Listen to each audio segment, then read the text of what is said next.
형제자매님들 안녕하십니까? 2020년 9월 16일 요한계시록 강의 14번째 시간입니다. 지난 시간에는 요한계시록 10장을 공부했습니다. 펼쳐진 작은 책, 힘센 천사의 손에 놓여진 펼쳐진 작은 책에 대해서 공부했습니다. 오늘은 요한계시록 11장을 같이 공부하겠습니다. 잠깐 기도하겠습니다. 거룩하신 하나님, 하나님의 말씀을 사모하고 우리 주 예수 그리스도를 믿고 따르는 모든 성도들에게 순수한 진리의 말씀의 생명수를 허락하여 주시옵소서. 그 말씀으로 우리 메마른 영혼을 해갈시켜 주시고 믿음에 믿음을 더하게 하여 주시옵소서. 악하고 패역한 이 시대의 세상을 이기는 성도들 다 되게 하여 주시옵소서. 오늘 선포되는 주님의 말씀으로 인하여 기뻐하며 하늘의 은혜로 인하여 감사와 영광을 아버지 하나님께 드리는 우리들 다 되게 하여 주시옵소서. 주 예수 그리스도 이름으로 기도하옵나이다. 아멘. 10장에서는 힘센 천사의 손에 놓여진 작은 책을 사도 요한이 받아먹고 다시 대언해야 하는 임무가 주어졌습니다. 이 책을 받아서 먹으라. 그러면 내 입에선 달콤하겠고 내 배를 쓰게 하리라. 그래서 내가 반드시 많은 백성들과 민족들과 왕들 앞에서 다시 대언하여야 하리라. 예, 그런 말씀이었습니다. 즉 그 책의 내용은 한때, 두때, 반때에 관한 것이었습니다. 7년 대환란의 후반부 3년 반인 야곱의 고난의 때에 관한 것이었습니다. 그리고 힘센 천사는 이어서 사도 요한을 성전을 보여줍니다. 예루살렘으로 이끌고 가죠. 7년 대환란이 시작되는 시점에 이미 예루살렘의 성전이 건축되어 있었다는 말입니다. 힘센 천사는 장대 같은 갈대를 주면서 사도 요한에게 측량하라고 말합니다. 그 갈대가 일직선으로 곧게 자랐기 때문에 그 장대 같은 갈대로다가 자처럼 사용했던 것이죠. 그래서 이제 자를 주면서 이렇게 측량해보라 하는 말씀하고 똑같습니다. 그래서 11장 1절 말씀을 보면은 이렇게 돼 있어요. 또 내게 장대와 같은 갈대가 주어지니 그 천사가 서서 말하되, 그 천사 10장에 그 힘센 천사, 한 발은 바다를 딛고 한 발은 땅을 딛고 있는 그 힘센 천사가 지금 11장에도 계속 말하고 있는 것입니다. 일어나서 하나님의 성전과 희생단과 거기서 경배하는 자들을 측량하라, 이렇게 사도 요한에게 명령합니다. 사도 요한에게 사물을 측량할 수 있는 자와 같은 갈대가 주어졌어요. 장대 같은, 막대기 같은 갈대가 주어졌습니다. 그 천사는 하나님의 성전과 희생단과 거기에서 경배하는 자들을 측량하라, 이렇게 명령하고 있어요. 거기서 경배하는 자들을 측량하라. 개역 성경에는 경배하는 사람들의 수를 세라, 그렇게 번역되어 있습니다. 그게 바로 NIV, 현대 여권의 대표적인 그 NIV에서 그 수를 세라, 이렇게 되어 있거든요. 그걸 그대로 한글로 NIV와 똑같이 번역했습니다. 그런데 정확한 번역은 경배하는 자들의 수를 세라가 아니라 측량하라입니다. measure, 측량하라. 측량한다는 것은 자를 주고 측량하라 하는 것은 그 어떤 것의 길이와 넓이와 높이, 장과 광과 고를 재어보라, 이런 말이죠. 이것은 이 성전과 희생단, 즉 제단이 도대체 어떤 성전이고 어떤 제단이며 그 성전에서 경배하는 자들이 어떤 사람들인가, 그 성격과 그 정체성을 잘 살펴봐라, 그런 말씀이죠.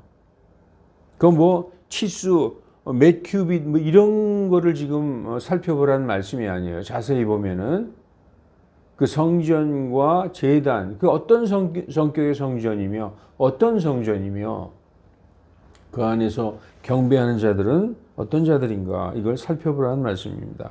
11장 2, 3절을 보면 7년 대환란이 시작되는 그 시점에 이미 예루살렘의 성전이 지어졌음을 이제 보여주고 있어요. 그러니까 7년 대환란과 함께 예루살렘에서 성전에서 짐승 제사가 시작됐다 이렇게 보면 되는 것입니다. 이 성전은 다니엘 9장 27절 그가 많은 사람과 한 이레 동안 언약을 확정하리니 그 내용을 보면 다니엘 9장 27절의 내용을 보면 적그리스도 여기서 그가 많은 사람들과 한 이레 동안 언약을 확정한다. 그는 바로 장차 올 적그리스도 많은 사람은 이스라엘 백성임을 알 수 있습니다. 그래서 그 많은 사람들 이스라엘 백성들이 적그리스도의 도움과 허락하에서 이 성전을 지은 것임을 알 수 있습니다. 아마 적그리스도의 정치 군사적인 도움이 없었다면 이 성전은 절대 지어줄 수가 없었을지도 모릅니다. 그러므로 7년 대환란이 시작되기 전에 지어진 이 성전은 하나님께서 명령하시거나 원하신 성전이 아닌 하나님이 지어라 하나님이 짓기를 원하는 그런 성전이 아닌 적그리스도의 힘을 빌어서 사람의 생각과 손으로 지어진 성전이다. 사실 성전이라고 볼 수가 없죠, 이건. 그러나 그런 성전을 지어놓고 경배하고 있는 것을 볼 수 있습니다. 그러므로 이 성전은 가증한 것이요. 성전과 함께 측량하라는 그 희생단도 모세의 율법대로 짐승의 피로 제사를 지내는 그 짐승 제사를 상징하고 있어요. 성전과 희생단을 측량하라. 짐승 제사를 지내는 그걸 상징하는 것이죠. 마지막 시대까지도 이스라엘 사람들은 그리스도의 복음을 받아들이지 않고 모세의 율법 아래 있음을 11장에서 보여주고 있는 것입니다. 성경을 가르치는 어떤 사람들은 요한계시록 11장의 이 성전을 마치 교회를 상징하는 것으로 해석하면서 많은 환난과 핍박 속에서도 이 대환난 속에서도 교회는 꿋꿋이 승리해서 예배를 하고 있다. 예배를 드리고 있다고 해석을 하는데 그것은 계시록의 흐름을 전혀 알지 못하고 말씀하는 것이죠. 그래서 그렇게 가르치고 있는 것입니다. 지금 계시록 11장의 성전은 유다인들에게는 말할 수 없이 거룩한 성전이고 영광스러운 성전이며 그곳에서 하나님께 온 마음을 다해서 율법에 따라 제사를 지내는 그런 장소죠. 그리고 아주 거룩한 곳이죠. 유대인들에게는. 그러나 하나님께는 그 성전에 하나님께서는 그 성전에 거하지 아니하시고 그런 짐승 제사도 받지 않으시는 가증한 장소다. 지금 요한계시록 11장의 이 성전은 이 성도들이 이 환난과 핍박 속에서도 하나님에게 제사를 지내는 이게 교회다 이렇게 생각하면 큰일입니다. 끝까지 그리스도의 복음을 받아들이지 않은 유대인들이 끝까지 성전을 지어놓고 거기서 율법의 제사를 드리고 있는 것으로서 하나님께서는 이것을 가증하게 생각하시는 것입니다. 그래서 하나님께서는 그 성전에 거하시지도 아니하시고 그런 짐승 제사도 받지 않으시는 그런 장소에서 지금 사람들이 성전 지어놓고 제사 지내고 있죠. 오히려 그 성전에서 하나님께 모세의 율법대로 짐승 제사를 드리는 것은 하나님을 경노하게 만드시는 것입니다. 하나님은 이스라엘 사람들이 회개하여 이스라엘 사람들에게 회개하라 할 때는 율법에서 나와라. 율법에서 더 이상 율법의 종노릇 하지 말고 율법에서 나와서 그리스도의 복음을 믿고 예수님을 영접해서 구원받기를 원하시는 것입니다. 그런데 이스라엘 사람들은 계속해서 율법의 저주 아래서 종노릇하고 있는 것을 보는데 하나님께서는 원치 아니하시는 것이죠. 그러므로 하나님께서는 예수님이 오시기 전에 우리가 예수님 초림 때도 예수님이 공생애를 시작하기 전에 침례 요한, 개역성경 세례 요한이죠. 침례 요한을 보내서 이스라엘 백성에게 회개하라. 하늘의 왕국이 가까이 왔느니라. 이렇게 선포하게 하신 것입니다. 회개하라. 율법으로부터 나와라. 이제 예수 그리스도의 복음이 가까이 왔느니라. 그게 바로 하늘의 왕국이거든요. 그래서 마태복음에 보면은 그 침례 요한이 마태복음 3장 1절과 2절에 그 무렵에 침례 요한이 와서 유대아의 광야에서 선포하여 말하되 회개하라. 하늘의 왕국이 가까이 왔느니라. 이건 뭐냐 하면은 율법에서 나와야 된다는 거예요. 율법의 저주에서 나와서 이제 하늘의 왕국의 복음, 다시 말해서 예수 그리스도의 복음을 영접해야 된다. 그리고 나서 그렇게 길을 예수님이 오시기 전에 예수님의 사자가 예수님보다 앞에 와서 길을 넓혀 놓은 다음에 이제 메시아 예수님께서 오시는 그 장면이 마태복음에서 볼 수 있죠. 여러분, 구원받는 유일한 길은 하나님의 아들 예수 그리스도를 믿는 것입니다.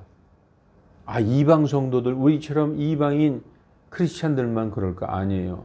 유대인이나 그리스인이나, 성경에서 유대인이나 그리스인이나 그러면 이스라엘 백성이나 이방인들이나 오직 십자가에 달리신 예수 그리스도를 믿어야 구원받는다는 거예요.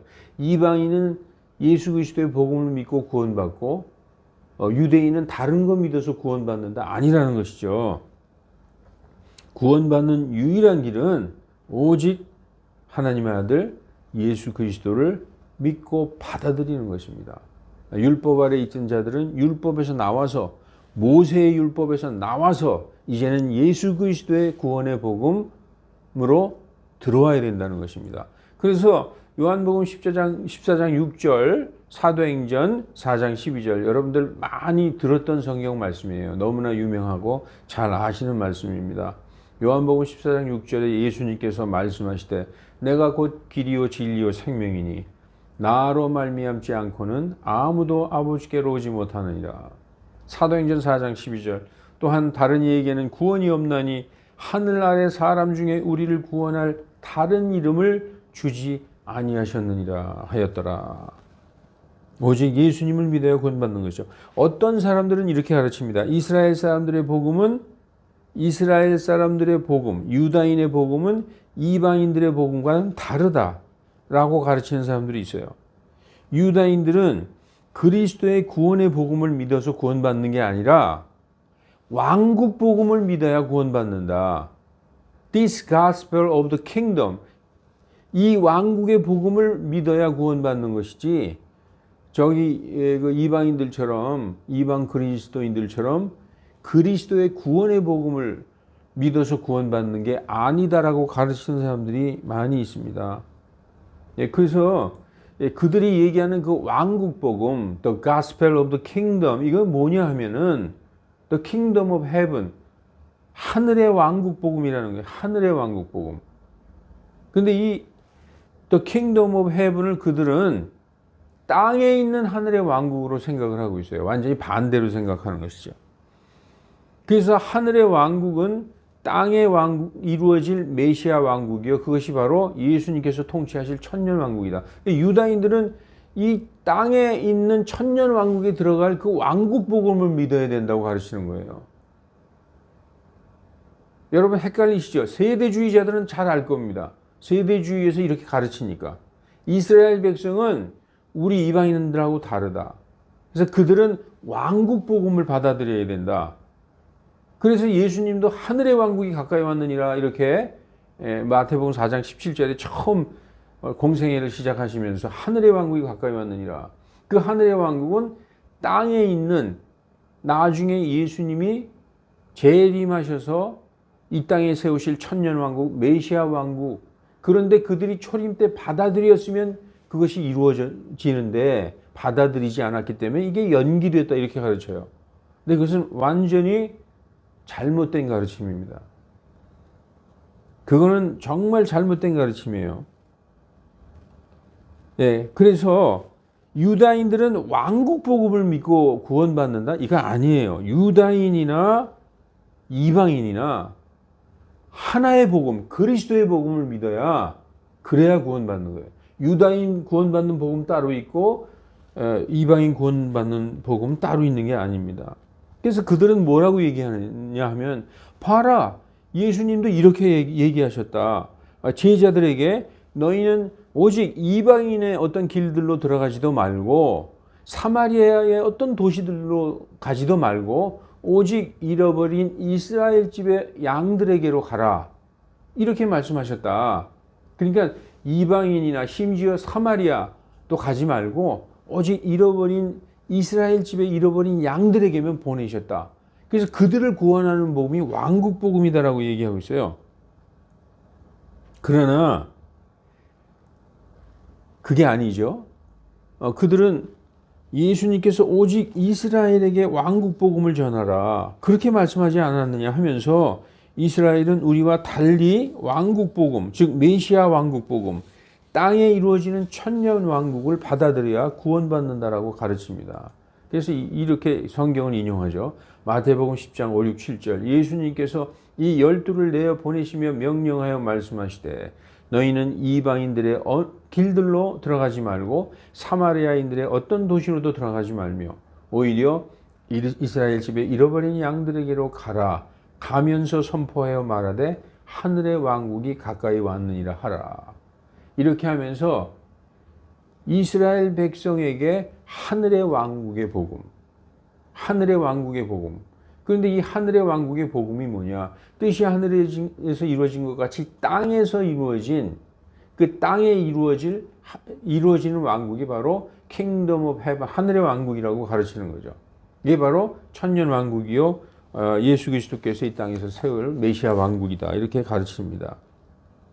예, 근데 복음은 이스라엘 복음 따로 있고 이방인의 복음 따로 있는 것이 아닙니다. 유대인이나 이방인이나 누구든지 반드시 예수 그리스도를 믿어야만 구원받는 거예요. 다시 말해서 땅에 이루어지는 왕국 복음이 아니라 하늘에 있는 하나님의 왕국의 복음, 즉 그리스도의 복음을 믿어야 구원받는 것입니다. 그것은 이방이나 유다인이나 차별이 없어요. 유다인, 이스라엘 백성이라 하더라도 그리스도의 복음을 받아들이지 아니하면 그는 선택된 하나님의 백성이었다 할지라도 구원받지 못하는 거예요. 그래서 에베소서 2장 16, 17, 18절에 또 십자가에 의해 이 둘을 한 몸 안에서 이 둘, 이스라엘과 하나님의 택한 백성 이스라엘과 이방인, 하나님을 모르는 이방인, 이 둘을 한 몸 안에서 그리스도 안에서 하나님과 화해하게 하려 하심이라. 대적하는 것을 십자가로 근절하시고 또 오셔서 멀리 떨어져 있던 너희와 멀리 떨어져 있던 너희 에베소 사람들, 이방인들, 그리고 가까이 있던 그들, 이스라엘 사람들에게 이방인과 유대인들에게 화평을 선포하셨으니 이는 우리 둘이, 여기서 우리 둘은 너희 이방인들과 우리 유대인들, 이 둘이 그분을 통하여 예수 그리스도를 통하여 한 영에 의해 아버지께로 나아감을 얻음이라. 따라서 예수 그리스도의 복음이야말로 선택된 이스라엘 백성이라고 하나님의 선민이라고 자부하는 이스라엘 백성과 하나님을 모르고 정말 무지했던 이방인들을 한 몸 안에서 한 영 안에서 하나님께로 나가게 하는 것이 그리스도의 복음이에요. 유다인들의 복음 따로 있고 이방인들의 복음 따로 있는 게 아닙니다. 근데 이제 세대주의에서는 왕국복음 그래요. 계속 왕국복음. 마태복음 24장 14절에도 이 왕국의 복음이 온 세상에 선포되어 그 모든 민족들에게 전해져야 비로소 그제야 끝이 오리라 이렇게 얘기하고 있는데 그때에도 이 왕국복음을 바로 지금 얘기한 이 하늘의 왕국, 땅에 이루어질 메시아 왕국 복음이라고 자꾸 말씀하고 있는 것입니다. 그러므로 세대주의의 잘못된 가르침에서 무조건 나와야 되는 거예요. 예. 제 동영상을 혹시 세대주의 성도들도 보고 있을 수 있어요. 그런데 세대주의에 그냥 무조건 맞다고 하지 말고 잘 살펴보라는 얘기입니다. 네, 베레아 사람들처럼 잘 살펴보시기 바랍니다. 예, 다음 시간에 제가 하늘의 왕국과 하나님의 왕국, The Kingdom of Heaven, The Kingdom of God, 이 두 왕국의 차이점을 제가 자세히 설명해 드릴게요. 세대주의에서 잘못 가르치고 있는 그 왕국의 차이점을 제가 설명드리도록 하겠습니다. 그래서 오늘 계시록 11장의 성전과 제단과 거기서 경배하는 자들은 거룩한 교회의 성도들이 아니요, 이긴 자들도 아니요, 율법 아래 있는 자들로서, 율법 아래 있는 이스라엘 백성들로서 하나님께 아직도 불순종하는 자들임을 알 수 있는 것입니다. 이 성전은 측량할 가치도 없는 성전이기 때문에 치수도 기록하지 않았어요. 여러분 에스겔서에 가보십시오. 40장부터 계속 성전에 대해서 측량하고, 예, 아주 자세하게 그 치수에 대해서 말씀하고 있지 않습니까? 이건 성전이라고 생각을 안 하는 거죠, 하나님께서. 그래서 성전 밖의 뜰만 짓밟히는 게 아니라 이 성전 전체가 이방인들에게 42달 동안 짓밟히게 되는데, 42달이면 후 3년 반이죠. 제가 전 시간에 42달 또는 한때 두때 반때 그러면 후 3년 반을 말씀하는 것이고, 전 3년 반은 항상 1260일이라고 말씀하고 있어요. 그래서 1260일 그러면 지금은 전 3년 반을 말씀하시는 거구나. 42달 그러면 이건 유대인들의 고난의 때, 야곱의 고난의 때인 후 3년 반을 말씀하시는구나. 우리가 알 수 있게 되는 것입니다. 그래서 이 42달 동안 짓밟히게 되는데 그것은 하나님께서 허락하신 것입니다. 만약에 그 성전이 정말 하나님이 지으라고 명령하신 성전이고 하나님께서 뜻에 합당한 성전이라면 그 성전을 모독하게 내버려 두지 않죠. 하나님은 이방인을 통해서 그 성전을 모독하고 가증한 것들로 채우도록 더 이상 성전이 아니기 때문에 허락하시는 것입니다. 그래서 이방인들을 통해서 하나님의 진노가 이루어지는 거예요. 대환란의 후반부 때. 그것이 바로 이 백성에게 진노가 있으리라. 누가복음 21장에 하신 말씀대로 그들이 이방인들에 의하여 짓밟히는 것입니다. 그래서 요한계시록 11장 2절에 그러나 성전 바깥들은 내버려 두고 측량하지 말라. 아까 1장에 성전과 제단, 희생단과 거기서 경배하는 자들을 측량하라. 이렇게 말씀했죠. 그러나 성전 바깥들은 내버려 두고 이방인의 뜰인가 보죠. 측량하지 말라. 이것을 이방인들에게 주었은즉 그들이 거룩한 도시를 42달 동안 발 아래 짓밟으리라. 예. 누가복음에도 이런 말씀이 있어요. 누가복음 21장 24절 대환란의 후반부죠. 그들이 칼날에 쓰러지며 이스라엘 백성입니다. 모든 민족에게 사로잡혀 가겠고 21장 20절에 보면은 예루살렘이 군대에게 포위되겠고 사로잡혀 칼날에 쓰러지고 모든 민족들에게 사로잡혀 간다. 그런 말씀이 나오죠. 그들이 칼날에 쓰러지고 모든 민족에게 사로잡혀 가겠고 예루살렘은 이방인들의 때가 차기까지. 이방인들의 때는 느부갓네살이 예루살렘을 침공한 BC 605년 그래서 1차 포로로 많은 사람을 데려갔죠. 그때부터 이 7년 대환란의 후반부 마지막 72일의 그때까지가 이방인들의 때인 것입니다. 그래서 예루살렘은 이방인들의 때가 차기까지 이방인들에게 짓밟히리라. 이 예루살렘 이스라엘은 독립을 했는데 왜 이런 말씀을 하시는가?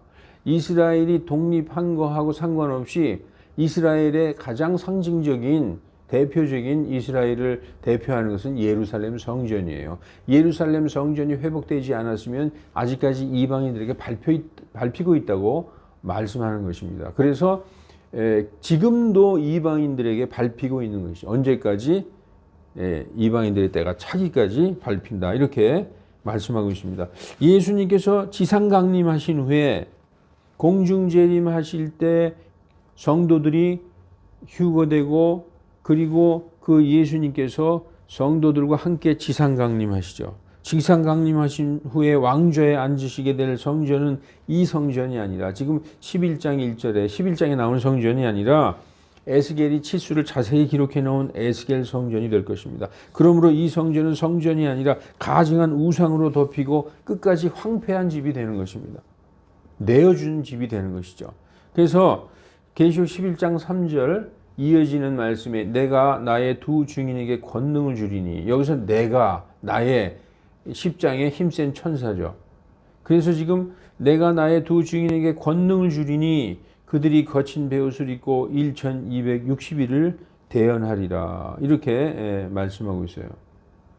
여기서 나는 힘센 천사인데 힘센 천사가 예수님이 아니냐라고 생각하는 사람들도 있습니다. 그렇게 생각할 수 있어요. 충분히. 그러나 성경은 10장에서 이 천사가 누군지 이게 누군지 분명히 말해서 힘센 천사라고. 힘센 천사는 성경에서 서너 번 나옵니다. 어떤 땐 mighty angel, 어떤 땐 strong angel 이렇게 나오는데 그 힘센 천사들 중에 하나인데 여기에서는 꼭 마치 예수님 같아요. 내가 나의 증인을 보낸다 했으니까 저는 이렇게 생각합니다. 예수님은 아니고 이 힘센 천사가 예수님의 말씀을 전하는 것으로 이렇게 봐야 하지 않느냐. 확실하게 제가 말씀을 드리지 못하겠어요. 여기서. 근데 저는 전에 공부할 때 10장에서 이 힘센 천사를 미가엘로 저 나름대로 생각한다 이렇게 말씀드린 적이 있습니다. 여기서 보면 나의 두 증인에게 두 증인은 어떤 목사님들은 그러더라고요. 이게 두 증인이 신약과 구약이다. 그렇게 말씀하시는 분이 있는데 이건 신약과 구약이 아니라 분명히 이렇게 살아서 움직이는 어떤 인격체 사람을 얘기하는 것입니다.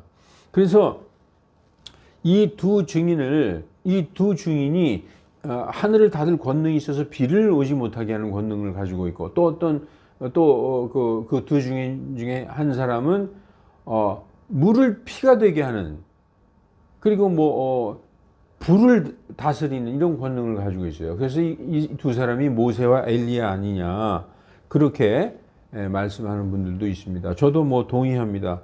그리고 누구라고 단정 지을 수는 없어요. 저는 이제 모세와 엘리야. 왜냐하면 엘리야는 반드시 와야 되거든요. 말라기 3장 1절, 말라기 4장 5절에 보면 말라기 4장 5절에 내가 그 주의 날이 크고 두려운 주의 날이 이르기 전에 엘리야를 먼저 보내겠다라고 말씀하셨어요. 크고 두려운 주의 날, 즉 공중재림의 날이 이르기 전에 공중재림, 지상재림 다 합해서 주의 날이에요.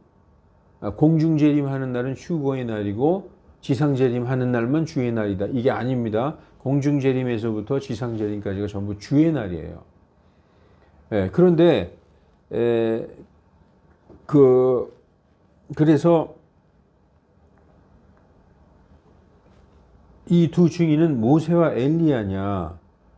또 이제 내용으로 보면은 스룹바벨과 여호수아 같기도 합니다. 왜냐하면 스가랴 4장을 읽어보면 이와 아주 동일한 내용이 나와요. 그 두 올리브 나무. 이 사람들은 누구죠? 물어보니까 이들은 두 올리브 나무요.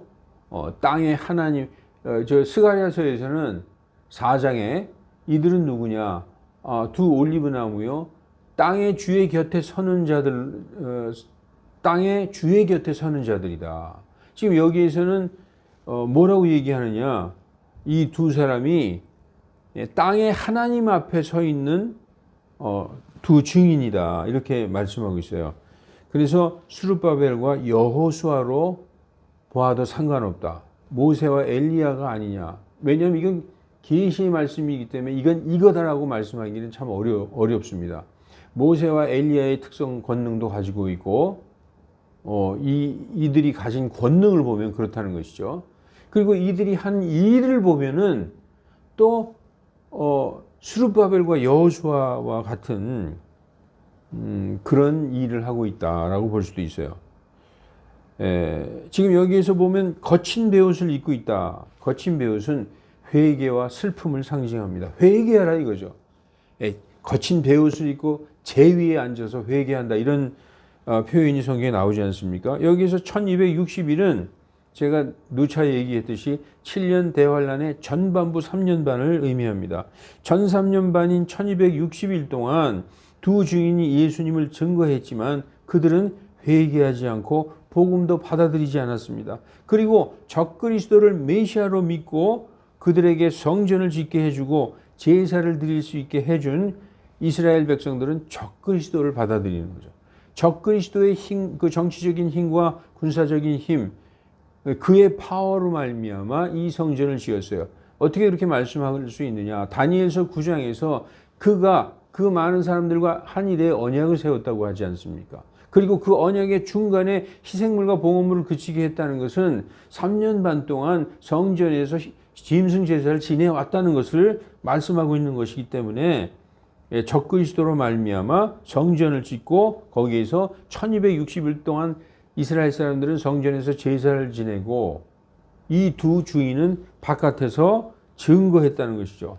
뭘 증거했냐? 증인은 어떤 것을 증거하고 증거하는 위트니스는 그 뭔가를 증거하는 거예요. 뭘 증거했을까요? 예수님을 증거했겠죠.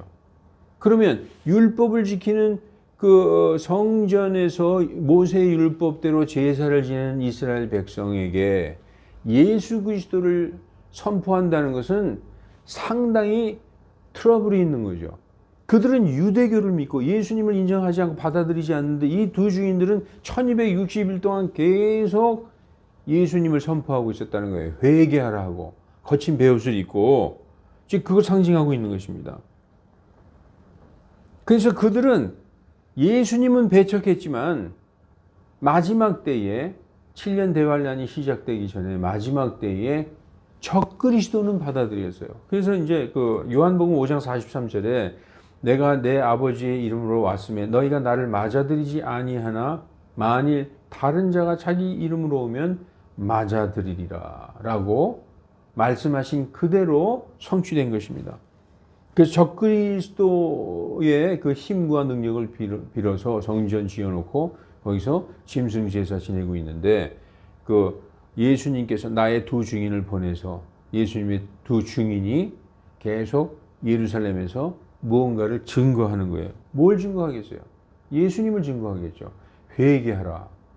그리고 그 율법 성전과 율법 제사를 멈추고 예수 그리스도의 복음을 받아들이라 라고 선포했겠죠. 그래서 이들은 누구냐? 이들은 땅에 하나님 앞에 서 있는 두 올리브 나무요, 두 등잔대니 이렇게 말씀하고 있습니다. 어떤 사람은 이 두 등잔대, 7등잔대는 7교회니까 두 등잔대니까 두 교회라고 말씀하시는 분이 있는데 이 교회라고 생각되지는 않습니다. 이들은 무엇인가를 증거하는 증인들이에요. 그래서 여기에 보면은 죽임을 당하기도 하고 뭐 입에서 불이 나오기도 하고 그들이 물을 피로 만들기도 하고 성경이 구약 신약이 그런 거를 뭐 직접 하는 건 아니지 않습니까? 어떤 하나님의 종들이 능력을 입어서 그렇게 하는 경우는 있었죠. 그래서 7등잔대가 7교회니까 이 두 등잔대는 두 교회다 그렇게 말씀하는 분들이 있는데 아닌 것 같습니다. 그냥 증인들이에요. 두 증인들. 증인들은 자기가 보고 아는 것을 증거하는 것입니다. 바로 예수 그리스도의 증인들이라는 것이죠. 스가랴서 4장에도 두 올리브 나무와 온 땅의 주의 곁에 서는 두 사람이 나옵니다. 스가랴서 4장을 반드시 읽어보셔야 돼요. 스가랴서 3장부터 4장까지 스가랴서 3, 4장을 보면 이들은 바벨론에서 포로들과 함께 돌아온 총독 스룹바벨과 대제사장 여호수아인 것을 알 수 있어요. 이 두 올리브 나무, 두 등잔대, 이 두 올리브 나무 두 등잔대는 총독 스룹바벨과 대제사장 여호수아를 상징하고 있는 것을 우리가 알 수 있습니다. 총독 스룹바벨은 하나님의 성전을 다시 짓기 위해 세운 사람이에요.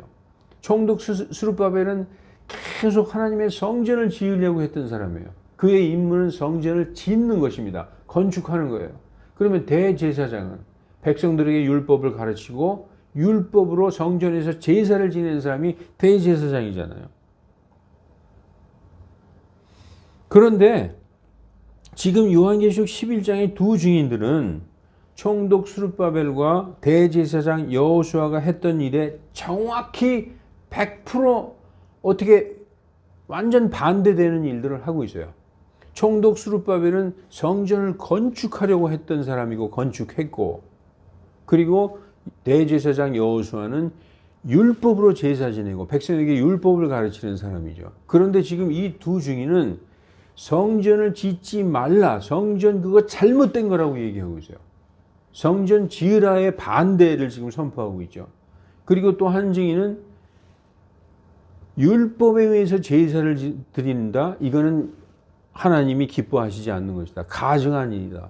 거기에서 회개하여 예수 그리스도의 복음을 믿어라. 그러니까 이 두 증인들이 스룹바벨과 여호수아가 했던 것에 완전히 반대되는 것을 지금 하고 있는 거예요. 그래서 스가랴서 4장을 이게 4장과 매치를 시켜 놓으셨는지도 모르겠습니다. 그걸 깨달아 알라고. 그래서 11장의 증인들이 하는 그 두 증인들이 하는 일은 계속 증거하는 일인데 무엇을 증거하라고 보내심을 받았을까요? 그들은 다시 말씀드리지만 그리스도의 복음을 증거하는 증인들입니다. 스룹바벨은 성전 짓는 사람이고 여호수아는 율법 제사 드리는 사람입니다. 그러나 이 두 증인은 뭐라고 얘기할까요? 그 성전은 더 이상 성전이 아니다. 그리고 그 율법으로 제사 드리는 건 그거는 하나님께 죄 짓는 것이다. 율법 제사를 폐지하라. 복음 증거하는 것이죠. 그들은 이렇게 얘기해요. 너희가 율법대로 성전을 지어놓고 율법에 의한 짐승 제사를 드리는 것은 하나님의 말씀을 대적하는 가증한 것이다. 회개하고 예수 그리스도를 받아들이고 성전 제사를 중단하고 영과 진리로 경배하라. 예수 그리스도께서 곧 오신다. 이렇게 계속 외쳤을 것입니다. 성전을 지어놓고 모세의 율법으로 제사를 지내는 이스라엘 백성들에게 계속 그리스도의 복음을 증거하면서 회개하라고 외칩니다. 그들이 대적하고 핍박하면 비가 오지 않게도 하며 물들을 피로 만들기도 해요. 이스라엘 백성들이 자기네들은 가장 기뻐하는 성전을 지어놓고 제사를 드리고 있는데 이 두 사람들이 자꾸 그거 잘못된 것이다 회개하라 그러니까 괴롭잖아요. 예. 그래서 그들을 대적하고 핍박한다고 지금 11장에서 나와 있어요. 그럴 때마다 이 두 사람은 그 백성들에게 비가 오지도 않게 하고 불로 재앙을 내리기도 하고 물들을 피로 만들기도 하고 그렇게 합니다. 사람들은 그 두 증인을 너무 미워하여 핍박하지만 오히려 그들의 입에서 나오는 불과 모든 재앙으로 사람들이 그들을 심히 두려워하고 미워합니다. 그들이 증거하는 기간은 1260일이라고 전삼년 반, 3년 반 동안이라고 11장 3절은 말씀하고 있습니다. 대환란의 전반부 3년 반 동안 예루살렘에서 회개하고 복음을 믿을 것을 선포합니다. 그러나 백성들은 회개하지도 않고 복음을 받아들이는 일도 없고 오히려 이 두 증인들을 해치려고 하지만 그때마다 두 증인들이 이겨요. 재앙으로 땅을 친다. 그렇게 나와 있습니다. 그러나 정확히 1260일이 딱 지났어요. 그들이 1260일 동안 증언하라고 보내줬잖아요. 정확히 1260일 전삼년 반이 지나자 바닥에서 올라온 짐승이 적그리스도죠. 다니엘 9장 27절에도 그 일의 한중간에 희생물과 봉헌물을 그치게 하는 것은 적그리스도가 자기를 완전히 드러내는 것입니다. 지금 여기에서도 1260일 그 일의 한중간 전삼년 반이 딱 지나자마자 적그리스도가 무정행에서 올라온다. 자기를 드러내는 것을 지금 성경은 말씀하고 있는 것입니다. 그래서 이 바닥에서 올라온 짐승 적그리스도가 이 두 증인 1260일 동안 증언한 두 증인과 이 두 증인들을 예루살렘의 이스라엘 백성들은 아무리 헤아려 해도 할 수가 없었어요. 그런데 이 적그리스도가 바닥 없는 구덩이에서 올라오자 그들과 두 증인과 싸워서 이기고 그들을 죽였다고 11장 7절은 말씀하고 있습니다. 다니엘서 7장 21절도 성도들과 싸워서 이길 권능을 받았다는 말씀이 나오죠. 계시록 13장 7절도 성도들과 싸워서 이길 권능이 주어졌다라고 말씀합니다. 다니엘서 7장은 작은 뿔에 대한 그 적그리스도를 상징하는 작은 뿔이 성도들과 싸워서 이긴다는 그런 말씀이 나옵니다. 그들의 몸은 예수님께서 돌아가신 예루살렘의 거리에 방치될 것입니다. 그래서 11장 8절에 예루살렘을 영적으로 소돔과 이집트라고 표현하고 있어요. 영적으로 소돔과 이집트다. 예루살렘에 성전 지어놓고 율법 제사 드리는 도시, 그 예루살렘이라는 도시, 그 예루살렘 거주하는 이스라엘 사람들을 소돔과 이집트다 영적으로. 소돔은 도덕적으로 타락한 도시고 이집트는 악한 현 세상을 대표하고 있습니다. 예수님을 포함하여 모든 하나님의 대언자들이 하나님이 보내신 자들을 다 이스라엘에서 예루살렘에서 죽였어요. 예수님께서 이렇게 말씀하시는 장면이 있습니다. 마태복음 23장 37절에서 38절에 보면 오 예루살렘아 예루살렘아 대언자들을 죽이고 네게 파송된 자들을 돌로 치는 자여 암탉이 병아리를 자기 날개 아래 모음같이 내가 네 자녀들을 함께 모으려 한 일이 몇 번이더냐 그러나 너희가 원치 아니하였도다. 보라 너희 집이 황폐하여 버린 바 되리라. 이렇게 모든 파송된 하나님이 보내신 대언자들을 돌로 쳤어요. 데살로니가전서 2장 15, 16절에는 유다인들은 주 예수님과 자기들의 대언자들을 죽이고 우리를 핍박하며 하나님을 기쁘시게 하지 아니하고 모든 사람을 반대하는 자가 되어 이방인들이 구원을 받도록 우리가 말하는 것을 금하여 자기 죄들을 항상 채우매 진노가 끝까지 그들 위에 닥쳤느니라. 하나님이 그 이스라엘 사람들에게 가지고 계신 진노는 그 마지막 때 다 쏟아 부으시는 것입니다. 그들이 그 진노 받을 만한 행동들을 했어요. 예, 그래서 우리가 지금 요한계시록 11장을 여기까지만 읽어도 원래 거룩한 그 하나님의 도시 예루살렘은 영적으로 하나님을 대적하고 불순종하는 사악한 백성이요 사악한 도시라는 걸 알 수 있어요. 우리는 11장 1절에 성전 지어놓고 거기서 성전에서 경배하고 하나님이 그러잖아요. 예수님이. 그 한번 측량해봐라. 그 어떤 성전이고 어떤 시행단이고 어떤 사람이 거기서 경배하고 있는지. 기뻐하시지 않는 성전과 백성이라는 것이죠. 네, 그래서 이제 11장 9절에서 13절 말씀을 보면 그렇게 1260일 동안 회개의 촉구와 그리스도의 복음을 선포하면서 이 자기들을 괴롭혔던 이스라엘 사람들을 괴롭혔던 이 두 주인들이 이스라엘 백성이 원하는 대로 짐승에 의해 죽자. 자기들은 암만 해코지하고 죽이려고 해도 안 됐었어요. 그런데 바닥에 없는 구덩이에서 올라온 적그리스도 그 짐승이 이 두 주인을 죽이자 전 세계 모든 사람들이 그 시신을 보면서 서로 선물을 보내가며 기뻐하고 즐거워하는 것을 볼 수 있다. 이건 미래의 일이죠. 지금도 우리가 이렇게 통신이 발달됐고 모든 뉴스를 실시간으로 보고 있는데 이 미래에는 더 그냥 자세하게 보겠죠. 자, 그래서 계시록 11장 9절 10절에 백성과 족속들과 언어들과 민족들에 속한 자들이 그들의 죽은 몸을 사흘 반 동안 구경하며 그들의 죽은 몸을 무덤에 두지 못하게 하리로다. 무덤에 두지 못하게 하는 것은 가장 저주받은 자들에게 하는 거예요. 이렇게 사형당한 자들도 묻어주라 하는 말씀이 성경에 있어요. 그런데 정말 악한 자들은 날짐승의 밥이 되거나 개들의 밥이, 대표적인 게 이제 아합 왕의 아내 이세벨 같은 경우 개들의 밥이 됐죠. 죽은 몸을 무덤에 두지 못하게 하리로다. 이 두 대언자가 땅에 거주하는 자들을 괴롭게 한 거로 이스라엘 땅에 거주하는 자들을 괴롭게 한 거로 왜 괴롭게 했을까요? 자꾸 복음을 선포하니까 괴롭다는 것이죠. 듣기 싫다는 것이죠. 땅에 거주하는 자들이 이제 죽었어요. 얼마나 기쁘고 즐거운가. 서로 선물을 보내고 기뻐하고 즐거워한다는 얘기죠. 이게 하나님의 보낸 대언자, 하나님이 그 선포하신 복음을 싫어하는 자들이 이렇게 그 하나님의 사람들을 조롱하고 핍박하는 것입니다. 믿지 않는 사람들에게 회개를 촉구하고 그리스도의 복음을 선포하는 것은 그들을 심히 괴롭게 하는 것입니다.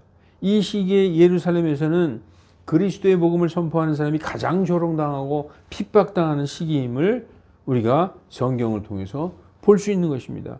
이 1260일 1003년 반 동안 예루살렘은 예수 그리스도를 믿는 사람들을 핍박하는 도시가 될 것입니다. 하나님은 어떤 생각을 하실까요? 하나님의 이 백성들에게 대한 진노는 정말 그 진노의 포도주잔이 아마 가득 찰 차게 될 것입니다. 이제 두 증인이 죽임을 당했는데 부활 승천하는 장면이 11절에서 13절 나옵니다. 11절에서 13절에 보니까 사흘 반 후에 하나님께로부터 온 생명의 영께서 땅에서부터 바닥 없는 구덩이에서부터 올라온 그 짐승에 의해서 두 증인이 죽임을 당했어요. 그리고 거리에 그 시체를 묻어주지도 않고 거리에 버려뒀어요. 사흘 반 후에 하나님께로부터 온 생명의 영께서 그들 속에 들어가매 그들이 발로 일어서니 구경한 자들에게 큰 두려움이 닥치더라. 그 두 대언자가 하늘로부터 큰 음성을 들으니 말씀하시기를 이리로 올라오라 하는지라. 이 이리로 올라오라 어디서 들어봤죠? 요한계시록 4장 1절 요한이 하늘에서 나는 음성을 들었죠. 이리로 올라오라. 이에 그들이 구름 가운데서 하늘로 올라가니 그들을 대적하는 자들이 그들을 바라보더라. 죽었던 자들이 부활해서 하늘로 채에 올라가는 것을 바라보고 있으니까 어떤 생각이 들겠어요? 굉장히 놀라겠죠. 그런데 그 시각에 큰 지진이 나서 그 도시의 10분의 1이 무너지고 예루살렘의 10분의 1이 무너지고 지진으로 죽은 사람이 7천이라. 그 남은 자들이 놀라며 하늘의 하나님께 영광을 돌리더라. 이렇게 말씀하고 있어요. 짐승의 적그리스도에 의해 죽임을 당하고 시신이 길에 방치된 채로 버려졌던 두 증인에게 하나님께서 생명의 영을 보내셔서 다시 살리시고 그들이 보는 앞에서 승천하는 일이 일어났어요. 큰 지진이 일어나고 그 도시의 10분의 1이 무너지고 7천 명이 지진으로 죽습니다. 그때의 남은 자들이 하나님께 영광을 돌렸다. 여러분 여기에서 저는 개인적으로 극소수가 구원을 받았구나. 그래도 일련의 그런 사건들을 보고 회개했구나. 하나님께 영광을 돌렸다는 것은 무신론자들도 할 수 있어요. 너희의 선한 행실을 보여서 믿지 않는 자들이 하나님께 영광을 돌리게 하라. 이런 말씀도 있죠. 믿지 않는 자들도 하나님의 영광을 돌릴 수 있어요. 그러나 이것으로 그 이스라엘 백성 중에서 믿는 자들이 회개하고 믿는 자들이 있었던 것 같아요. 그래서 하나님께 영광을 돌리는 일이 있었다. 남은 자들. 왜냐하면 이 이스라엘을 표현할 때 남은 자들 그러면 남은 자들은 살아남는 자들이거든요. 성도들, 이방교회 이 그리스도인들을 표현할 때 대환란을 이긴 그리스도인들은 이긴 자들이라고 얘기하고 있죠. 그런데 살아남아서 천년왕국에 들어간 자들, 그들은 남은 자들. 이스라엘 백성이 하늘의 별 같고 이스라엘 백성이 바다의 모래 같을지라도 남은 자들만 구원을 받으리라. 이렇게 그런 말씀이 있잖아요. 남은 자들만 구원받으리라.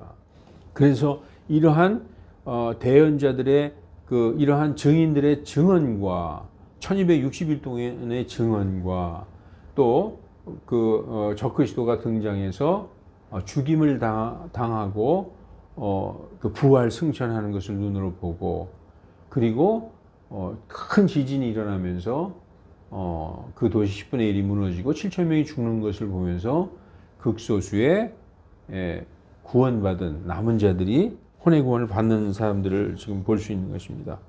자, 그러면은 지금 오늘 11장에서 보면은 기간이 1260일과 42달이 나와요. 1260일은 이 두 증인이 대언을 하는 기간, 전 3년 반, 그리고 그 성전과 그 바깥들, 그 전부 예루살렘이 42달 동안 이방인들에게 짓밟힌다. 그 후 3년 반을 42달로 표현한 거 보면 지금 11장에서는 7년 대환란 전체를 지금 얘기하고 있어요. 우리가 전에 6장에서는 첫째, 둘째, 셋째 봉인까지가 전 세계에 쏟아지는 전 3년 반의 대환란이고 넷째 봉인이 열어졌을 때 유다에 쏟아지는 야곱의 고난의 때다. 이게 7년 기간이죠. 그리고 나서 지금 여섯째 봉인이 열어졌을 때 이제 그 하늘의 표적이 나타나고 8장에서 7째 봉인이 열어지면서 여섯째 나팔까지 열어진 상황이에요. 그런데 지금 11장에서는 1260일을 언급하시고 42달 언급하시면서 그 7 나팔에 대한 얘기는 생략하고 있어요. 중복되지 않게. 그러면서 무슨 얘기가 나오느냐, 마지막에 7번째 마지막 나팔이 나오는 거죠. 그러니까 지금 제가 전 시간에 말씀드렸던 대로 이 11장은 7년 대환란 시작부터 마지막 나팔, 7봉인의 제일 끝이 7번째 나팔이잖아요. 거기까지를 얘기하고 있어요. 그런데 중복되는 7나팔에 대한 내용은 생략하고 있는 것이죠. 왜냐? 그것은 그 8장에서부터 시작해서 9장까지 6째 나팔까지 자세하게 기록되어 있기 때문에 기간적으로 보면 같은 기간을 지금 말씀하고 있는 것입니다. 언제부터 언제까지? 7년 대환란 시작부터 7째 봉인의 제일 끝인 7번째 나팔까지가, 우리가 9장까지가 6번째 나팔이 부러졌잖아요. 6번째 나팔. 그리고 이 11장에서 마지막 7번째 나팔이 부러진 거예요. 그러니까 이 11장은 7봉인의 기간을 그대로, 기간적으로 볼 땐 7봉인의 기간을 그대로 다시 한번 말씀해 주고 있는 것이다. 카메라를 유다 예루살렘으로 옮겨서. 오늘은 여기까지 하겠습니다. 기도하겠습니다.